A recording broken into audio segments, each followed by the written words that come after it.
Hello po. So, in this video, i-explain ko ano yung laman ng ating file, no? Yung Word file natin na PlugScan AI, chapter 1 to 2. So, actually, we need this, no, para malaman namin or makita namin na talagang your work, no, is unique or somehow unique, no, galing talaga sa inyo. So, I'll be using the file of Mr. Neil, yung kinan Neil Mangiliman, para at least no makita niyo yung format talaga ng mismong gawa nila. So dito, as I mentioned earlier dun sa previous video, okay? Merong tayong 5 na kailangan kada mismong file natin. Dito, no? So for example, unahin natin yung mga RRS muna. So syempre i-labelan natin dito na PlugScan AI check checked. Yan. So, di ba, naka-paraphrase din to. Paraphrase, PlugScan, AI checked document for chapter 1. Yan, chapter 1 and 2. Okay? So, dito, di ba, syempre, ipa-paraphrase mo pati yung sa introduction, ganyan. Pero kung galing sa inyo, no, okay lang na kahit, syempre, own idea nyo naman yun. But, syempre, the idea is, or parang, most of the content is parang mayroon kayong pinagkuhaan ng idea. Di ba? Especially, yung mga related literatures natin na yan.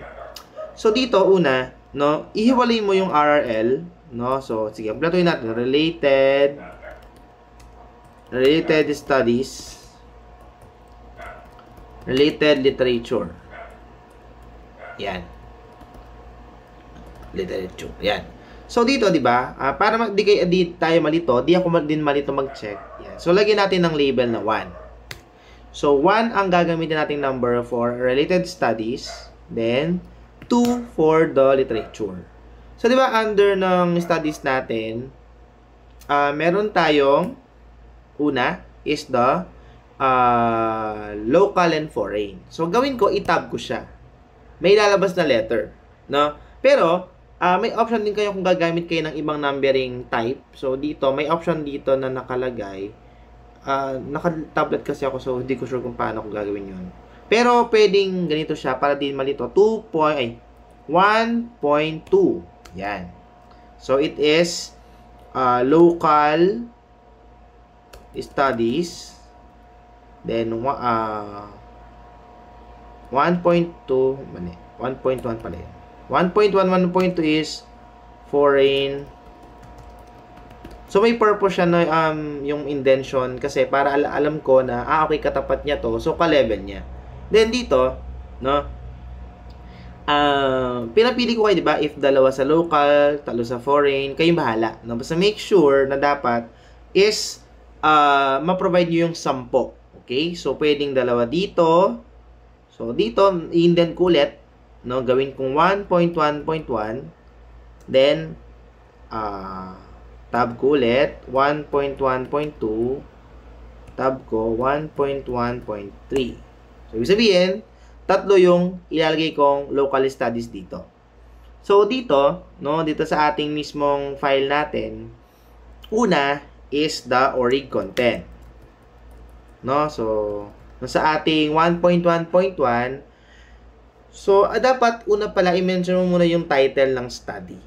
Okay? So, for example,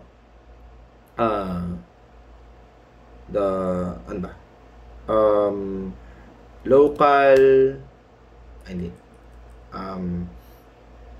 AI, ganon. AI checker, hindi. Ano ba yan?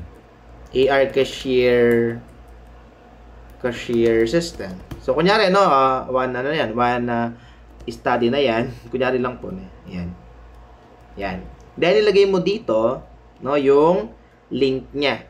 Okay, yung link, or, di ba, may DOI siya, ganyan, or link, no? So, pwede ilagay mo dito yung DOI, or yung URL, no? Basta kailangan mahanap po siya, no, sa internet. So, yung locator niya. Then, after nun, is ano yung next? We have ang next na gagawin natin, no, is dito ilagay mo yung ORIG content. ORIG content, i-bold nyo, no, para di tayo malito. Yan, yung ORIG content natin. Then, next, we have the paraphrase content. Next is the plagiarism check content.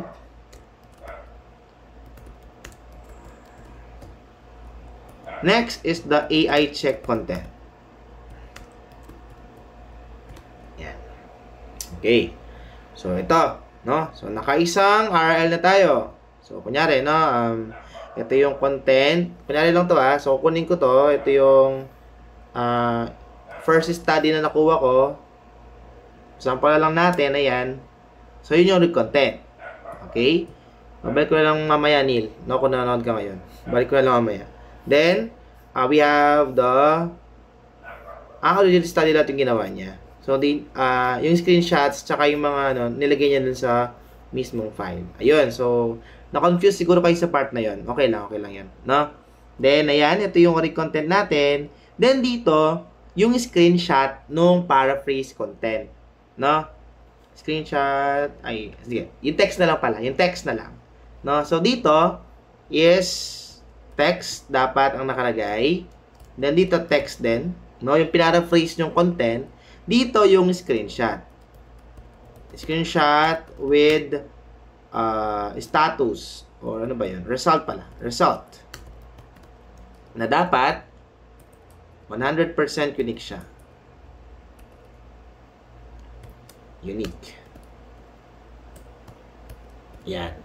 No? So, screenshot dito. Then, dito naman is kailangan 0% AI. Ganon. Hindi ko naman yung, parang syntax niya. Yan. So, ayan, no? So, nakaisa na tayo. Then, after nun, is next na RR, ano ba to? Next na local study naman tayo. So, copy ko ulit yung format. So, iba naman yung study na to, di ba? So, example is mobile-based cashier. Kunyari, yung system, yung pinapropose ng system is tungkol sa cashier, no? Kaya puro ganyan. Then, kunyari, yung doing niya is, naalam ko number yun eh. Tapos, ganyan-ganyan. Ayan. No? Or pwedeng URL na lang siya. No? Yung may www.com, ayan. .com, ayan. Then, same process ulit. No? Copy mo ulit yan. Para mayroong kang guide. Tapos, paste mo dito. Edit mo lang. No? So, ito, syempre, iba naman yung content na kinuha mo galing dito sa study na to. Yan. Para di kayo malito. No? So, dapat makakita ko ng ito. So, we have 1.1.1, 1.1.2, 1.1.3. Tatlong local studies. Diba? Then, we have dalawang foreign studies. No? So, gawa tayo ng sample numbering niya para di kayo malito. So, 1.1 doon, no? 1.1. 1.2 dito. Then, tab mo lang siya, 1.2.1. So, ito yung isang foreign study, no? Example, machine learning chuchuchu. Ayan. Same content din, gaya nung sa taas. Next, foreign study nun, 1.2.2. Ibang study na naman to. So, meron na tayong ilan? 5 related studies. So, di ba? Easy lang siya. Ayan. Then, after nun, punta ka dito sa related literature natin. Same format din ang gawin mo. No? So, 1.1 para sa local literature naman. So, local literature naman yan to.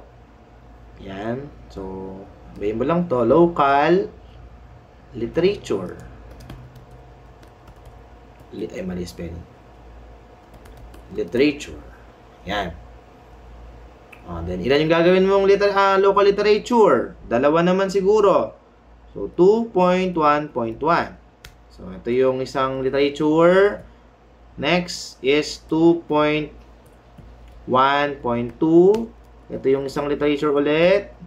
No? Tapos, dalawa lang for now. Then, Next na tayo, 2.2 is the foreign literature. Yan. And tapos, no, yung study ulit. So, 2.2, yung study, tsaka yung link niya, ganyan, no. May link din yan, no, yung kalimutan, or Dewey. Para agad ko malocate, no. Baka kasi pare-press lang pala yung mga ginawa yung mga RL. Okay? 2.2.1. Yan. 2.2.2 yung study, tsaka yung mismong Dewey. Yan. 2.2.3. Then study, then Dewey. Then under niyan is meron pa, no, yung mga, ayun yung mga ito, yung mga laman nila, no, yung ORIG content, paraphrase content na text, plagiarism check content, AI check content, no. Ay, di ko nalagay, screenshot to. Screenshot. Ayan. Yan. Parang organized tayong lahat, no? Then yung file is plug scan ano lang, AI. Na plug scan AI. Tapos group number. Pwedeng ang name nito is sabihin natin IS2BG5. Yun. Edit na lang, no? IS2B, ako na mag-edit nga. IS, para di na mahirapan si Neil. IS2BG5. Walang spaces. So, ito yung magiging file name niyan. Tsaka una palagi, no? And then, okay na pala yan. Kasi, para makita ko agad yung keyword. Plug scan siya. Plug scan AI. Actually, dapat, wag na. No? So, plug scan AI. Paraphrase. Para plug scan AI. Tapos, chap. Para plug scan AI, chap 1 to. Pag sa third year or fourth year niyan kayo, chapter 1 to 5 na yan. Pero depende yan so sa mismong, kasi minsan yung school mismo yung nagpapa AI check, no, para sa inyo. Syempre, lalo yung mga iba, alam mo hindi sila confident na magpa-check, no, kasi yung mga iba talagang gawang AI yung gawa nila, no. So make sure you know how to paraphrase, how to plug scan, no, how to AI check. Kasi, mas okay gawan nyo talaga yung sinasubmit ninyo. Para, walang masyadong revision. Or kung may revision man, konti lang. Okay? So, with that, thank you po for listening.